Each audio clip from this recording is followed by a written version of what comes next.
안녕하세요. PP 채널입니다. 마태복음 7장을 보면 비판하지 말라는 말씀이 나옵니다.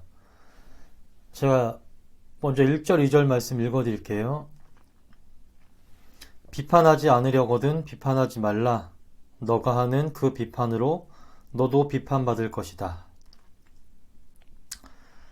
어떤 분들은, 기독교인들은 예수님의 말씀을 따라서 절대 다른 사람을 비판하면 안 된다, 이런 식으로 해석하며 비판이라는 행위 그 자체를 나쁜 것으로, 절대 하면 안 되는 것처럼 말하시는 분들이 있더라고요. 근데 이 말씀은요, 그런 의미가 아니에요. 이 말씀은 무조건 비판하지 말라는 그런 의미가 아닙니다. 마태복음 7장 말씀의 문맥을 살펴보면요, 그런 말이 아니라는 것을 바로 알 수 있어요. 마태복음 7장 1절에서 5절 말씀의 문맥을 살펴보면 먼저 1, 2절에서는 너가 남을 비판하면 남도 너를 비판할 것이니 비판받기 싫으면 남을 비판하지 말라고 합니다. 근데 여기서 끝이 아니에요. 이 비판하지 말라는 1절, 2절 말씀 다음에 연결되는, 다음에 나오는 3절, 4절에서 형제의 눈 속에 있는 티는 보고 내 눈 속에 있는 들보는 보지 못하느냐 라고 합니다. 들보는 기둥과 같은 것으로 먼지와 같은 티끌과는 비교할 수 없이 엄청 큰 겁니다.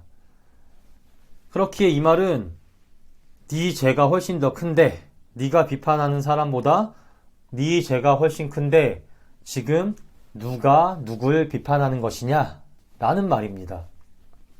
이런 경우에 어이가 없죠. 훨씬 더 악한 사람이, 훨씬 더 큰 죄를 지은 사람이 다른 사람의 작은 죄를 보고 그걸 비판하고 지적한다면 굉장히 어이가 없습니다. 이런 경우에는 자기나 잘할 것이지 지금 누구한테 뭐라고 하는 거야, 이런 소리를 듣게 됩니다. 아니, 이 정도로만 끝나면 다행이죠.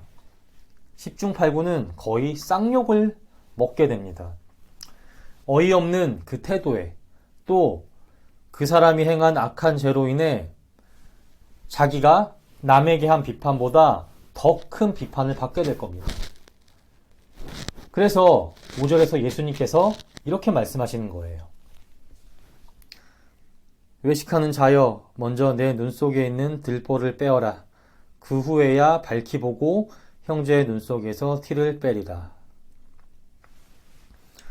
예수님은 여기서 내 눈 속에 있는 들보를 먼저 빼라고, 즉 네 안에 있는 큰 죄를 먼저 해결하고 그 다음에야 내 형제의 작은 죄를 비판하라고 합니다. 이 말은 남을 비판하려거든 그 전에 자기 자신을 먼저 돌아보라는 거예요. 다른 사람을 비판하기 전에 자기 자신을 돌아보고 자기 자신의 죄 문제를 먼저 해결하라는 겁니다. 비판을 하려거든 다른 사람의 죄를 보고 비판하기 전에 더 큰 죄를 짓고 있는 자가 내가 아닌지, 그런 모습이 내 안에 있는지 먼저 살펴보고, 있다면 이를 먼저 해결한 다음, 그 다음 다른 사람의 죄를 비판하라는 겁니다. 즉, 비판이라는 그 행위 자체를 금지하는 게 아닌 거예요. 그러면 마태복음 7장 1절에서 5절 말씀은 뭘 말하고 있느냐? 네, 비판을 정당하게 하라는 겁니다. 예수님께서도 정당한 비판을 하셨습니다. 안타까워 하시기도 했지만 악한 자들을 향해 비판도 하시고 화도 내셨어요.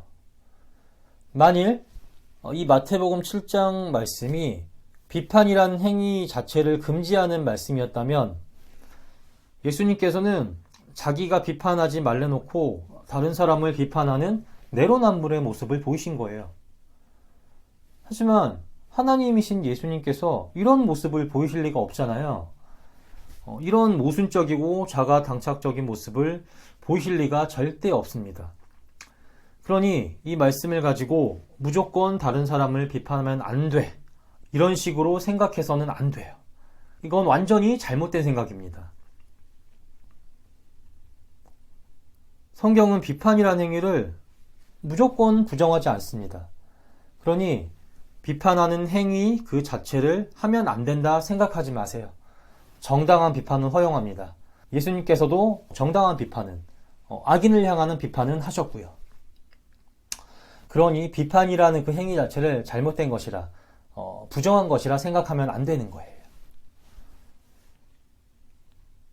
비판하지 말라는 마태복음 7장 말씀의 의미는 근거도 없이 남을 흠집내기 위해 하는 비판 행위, 시기와 질투로 하는 잘못된 비판 행위, 그리고 자기도 못 지키면서 또는 자기는 훨씬 더 큰 죄를 짓고 있으면서 회개치 않고 남의 죄만 비판하는 행위, 이런 잘못된 비판을 하지 말라는 것이지 모든 비판의 행위를 금지하는 것이 아닙니다.